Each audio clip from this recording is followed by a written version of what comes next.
अस्सलाम वालेकुम दोस्तों, उम्मीद करता हूँ आप सभी लोग खैरियत से होंगे। ये वीडियो है क्यूएनए की वीडियो में आप लोगों का स्वागत है। आप लोगों का सवाल है, इसमें जो है डाउट है, मैं वो सब क्लियर करने वाला हूँ।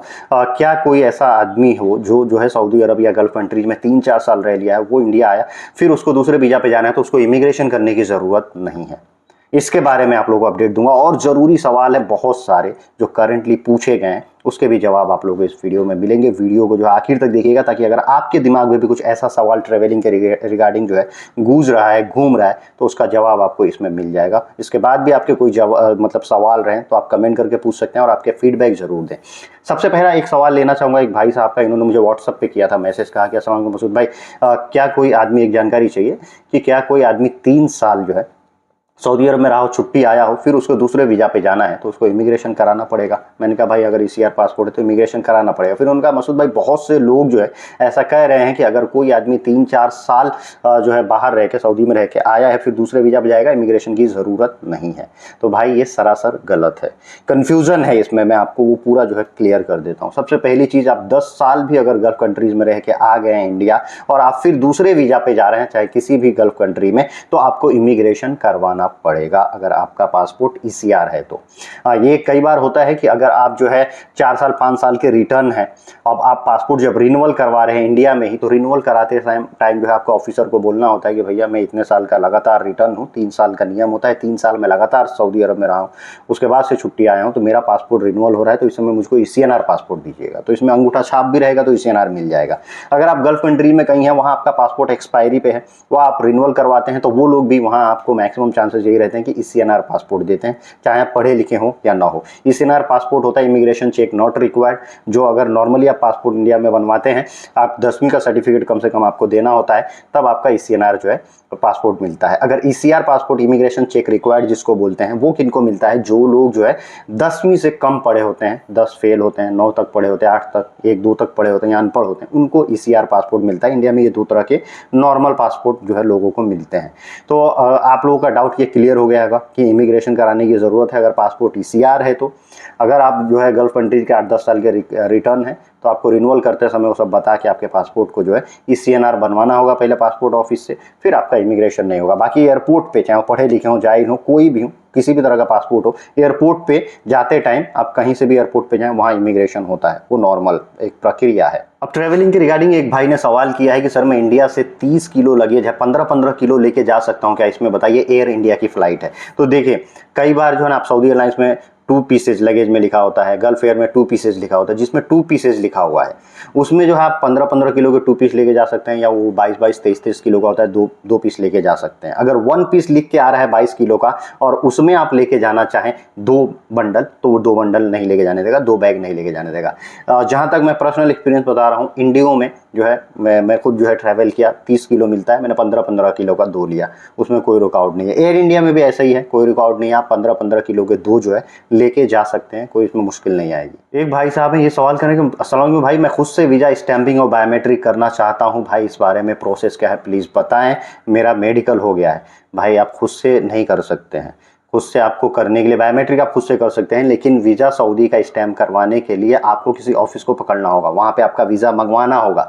वो आप वीज़ा आएगा, फिर वो प्रोसेस करेगा, आपका मुफा वही करके देगा। जब मुफा हो जाएगा, मेडिकल हो गया है, फिर उसके बाद से बायोमेट्रिक आप खुद से कर सकते हैं। बायोमेट्रिक का अपॉइंटमेंट खुद से लीजिए और लेके और सेंटर पहुँच जाइए, कई ऑफिस वाले नहीं करके दे रहे हैं। आप जो है बीएफएस सेंटर आप खुद से अपॉइंटमेंट लेके पहुँच जाइए उस टाइम पे, और वहाँ पे जाके अपना सब बायोमेट्रिक करा लीजिए। फिर डॉक्यूमेंट आप ऑफिस वाले को भेजिए, वो अब पूरा प्रोसेस करके वीज़ा स्टैंपिंग कराएगा।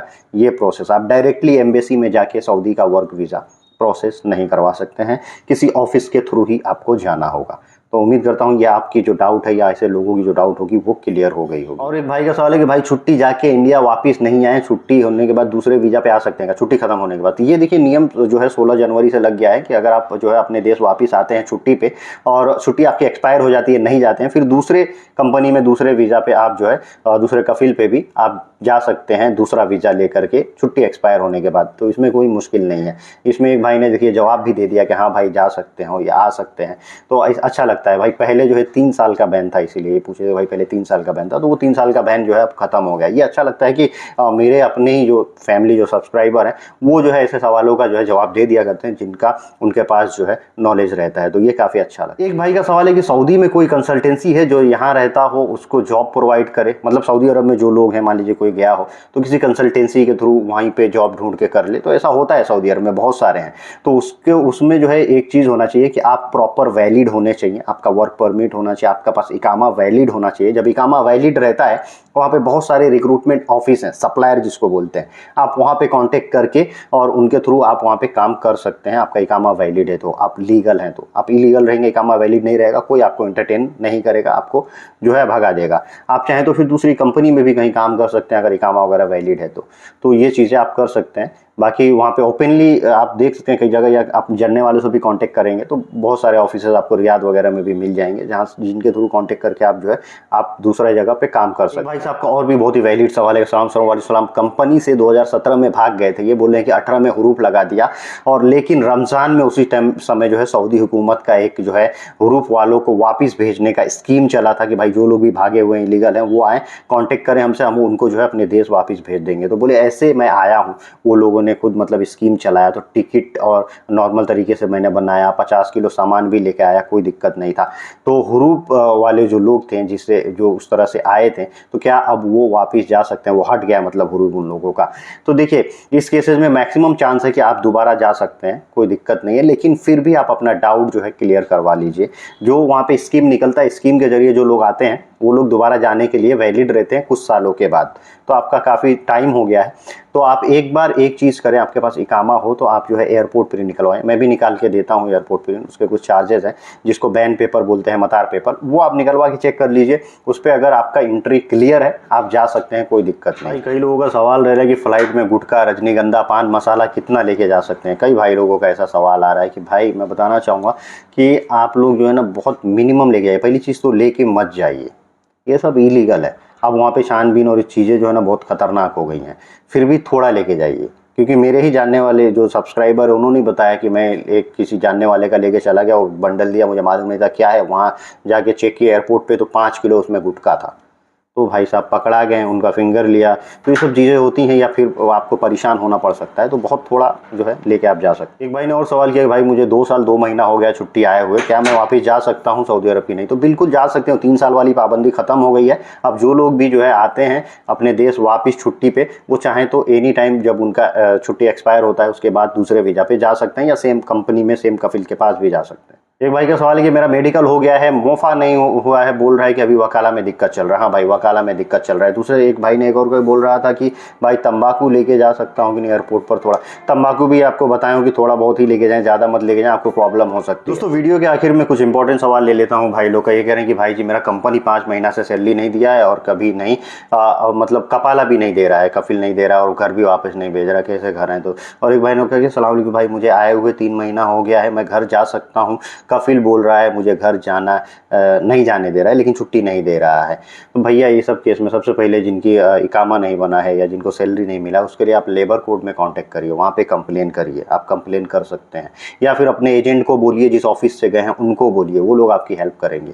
और दूसरी चीज़, ये जो भाई साहब गए हैं ये कह रहे हैं कि 3 महीना हो गया है, मुझे घर वापस जाना है, कफिल छुट्टी नहीं दे रहा है। भाई साहब आपका 2 साल का कॉन्ट्रैक्ट होता है मिनिमम। अब 2 साल के कॉन्ट्रैक्ट में आप 3 महीने में बोलेंगे कि हम वापस जाएंगे, हमारा मन नहीं लग रहा है, मतलब आप अपने रीज़न से बोलेंगे, कफिल की वजह से कोई प्रॉब्लम नहीं है। आप बोलते हैं इस वजह से कि हमको घर जाना है, तो आप यहाँ पे गलत हैं। वहाँ पे आपको जो है पैसे देने पड़ेंगे कफिल को। वो डिमांड करेगा भाई मुझे इतना दो तो भेजूंगा, तुमको बुलाया हूँ, इतना खर्चा हुआ है, ये सब बनाया हूँ, इकामा बनाया, वर्क परमिट बनाया, ये सब लीगल है, खर्चा होता है वहाँ पे। वो सही है, आप गलत हैं। अगर आप अपनी गलती की वजह से बोलते हैं तो आपको सब भर के आना पड़ेगा। अगर कफिल में गलती रहती है तो फिर आप ऑफिस वालों को बोलते हैं कि भाई ऐसा कफिल है, मुझे यहाँ नहीं रहना है, मुझे यहाँ से हटाओ, बुलाओ, तो फिर ऑफिस वाले कुछ देखते हैं। जब ये नहीं देखते तो आप लेबर कोर्ट जाते हैं या एम्बेसी में कांटेक्ट करते हैं। तो ये लीगल प्रोसेस है भाई। आज की वीडियो करता हूँ यहीं समाप्त। उम्मीद करता हूँ आप लोगों के डाउट क्लियर हुए होंगे। फिर भी अगर आपके और भी कोई सवाल रहे तो आप कमेंट जरूर करते रहिए। हर संडे के दिन Q&A की वीडियो आती रहती है रेगुलर, जो आप लोग पूछे रहते हैं ज़रूरी सवाल, वो मैं पिक करता हूँ। उम्मीद करता हूँ वीडियो अच्छी लगी होगी। Thank you guys, thank you for watching.